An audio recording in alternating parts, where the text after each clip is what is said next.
ছোটবেলাতেই আমি আমার মাকে হারিয়েছি। তার 2 বছর পরে আমার বাবা দ্বিতীয় বিয়ে করেন। তবে আমার সৎ মা অন্যদের মতন ছিলেন না। তিনি সব সময় আমাকে মায়ের আদরেই রাখতেন। আমার বাবা ছিলেন একজন শ্রমিক।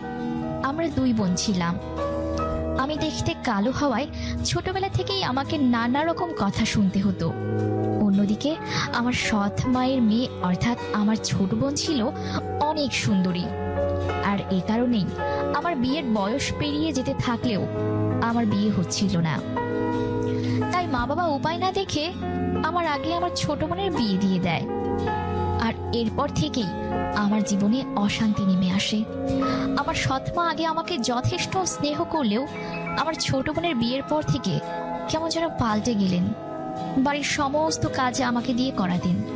বাবা সেগুলো ভালো চোখে না দেখলেও অশান্তি চাইতেন না বলে সবকিছুই মেনে নিতেন। আর আমিও সেটাকে আমার ভাগ্য ভেবেই সবকিছু মানিয়ে নিয়েছিলাম। কিন্তু বাবার মন, তাই তখনও বাবা নানা জায়গা থেকে আমার সম্বন্ধ আনতেন। আর সকলেই আমার গায়ের রঙের জন্য আমাকে রিজেক্ট করে দিত। সে সময় আমি এক হুজুরের কাছে আরবি পড়তাম। হুজুর আমাকে যথেষ্ট স্নেহ করত, তাই কখনো আমার থেকে কোনো পারিশ্রমিক নিত না। কিন্তু আমার সৎ মা সেটাকে ভালো চোখে দেখত না। তাই সে নানাভাবে কুৎসা রটানোর চেষ্টা করে যে আমার নিশ্চয়ই হুজুরের সাথে কোনো খারাপ সম্পর্ক আছে, না হলে হুজুর কেন আমাকে বিনা পয়সায় আরবি পড়াবে। এরপর থেকে হুজুর আর আমাকে পড়াতে আসতেন না। আর তখন আমার জীবন আরো বিভীষিকাময় হয়ে ওঠে। তবে আমার জীবনে শান্তি নেমে আসে তখন, যখন আমার জীবনে রাজীব আসে। হ্যাঁ, রাজীব আমাদের পাশের পাড়াতেই থাকতো আর আমার বাবার সাথে একই কারখানায় কাজ করত। ওকে প্রায়ই আমাদের বাসাতে নানান কাজের জন্য আসতে হতো। সেভাবেই ওর সাথে আমার পরিচয়।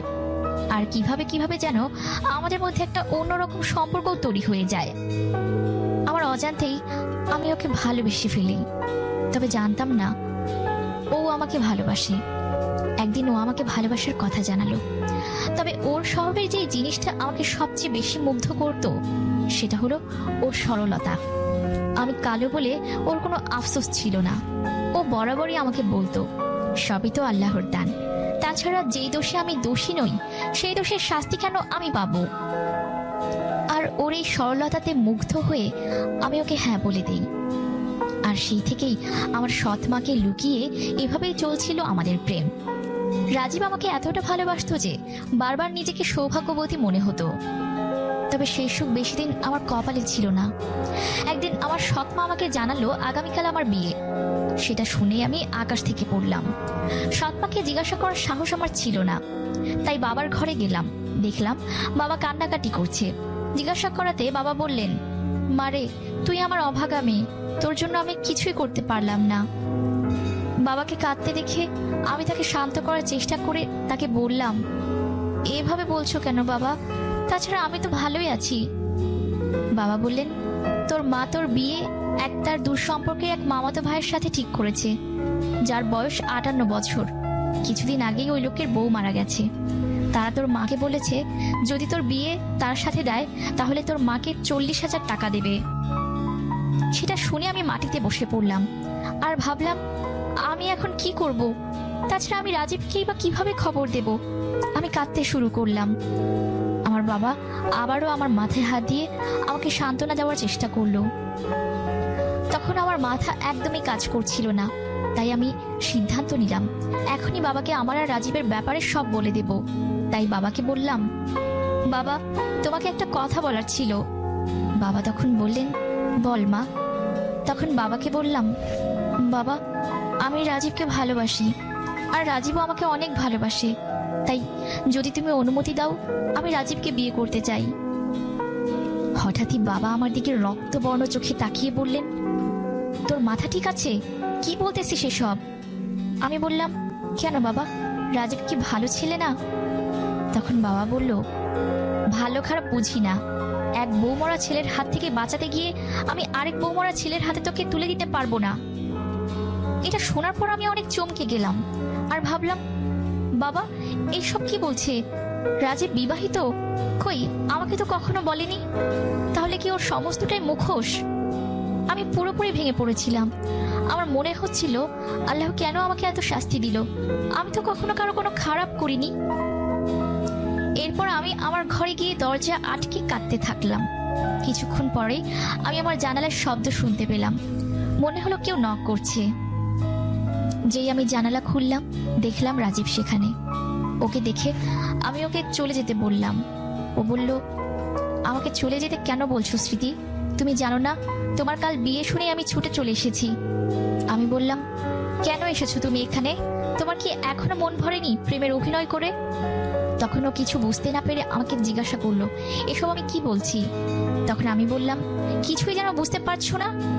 জানি আমি কালো, আমি খারাপ দেখতে, তাই বলে সহানুভূতির আশ্রয় নিয়ে আমার সর্বনাশ করতে চেয়েছিলে? না হলে একজন বিবাহিত হয়ে কেন সেটা লুকিয়ে গেলে?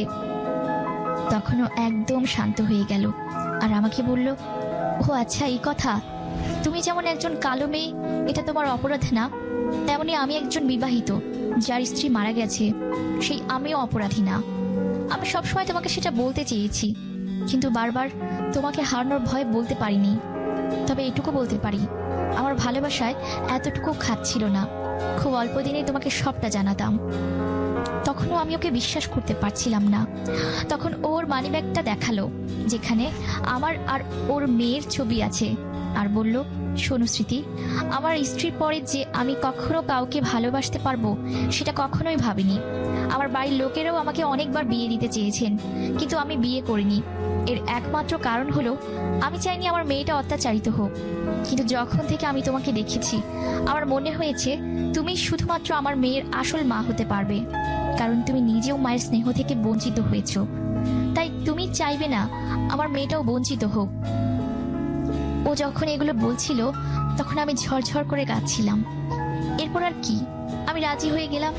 আর সেই রাতেই আমি বাবার জন্য একটা চিঠি লিখেই রাজীবের হাত ধরে পালিয়ে আসলাম ঢাকাতে। সাথে আসলো আমাদের ছোট্ট মেয়ে পরি। বাবাকে চিঠিতে লিখে এসেছিলাম, বাবা, সব বউমরা ছেলেগুলো এক হয় না। আজ থেকে 5 বছর পরে সেটা আমি তোমাকে প্রমাণ করে দেব। পারলে আমাকে ক্ষমা করো বাবা। আমি চলে যাচ্ছি রাজীবের সাথে। তোমাকে আমি অনেক ভালোবাসি, আর আমার 2 মাকেও। আর তারপরেই কেটে গেছে 6টি বছর। বাবা আমাদেরকে মেনে নিয়েছেন, আর পরিও আমাকে মা হিসেবে মেনে নিয়েছে। আর আমিও আমার মেয়ের সৎ মা না হয়ে মা হয়ে উঠেছি।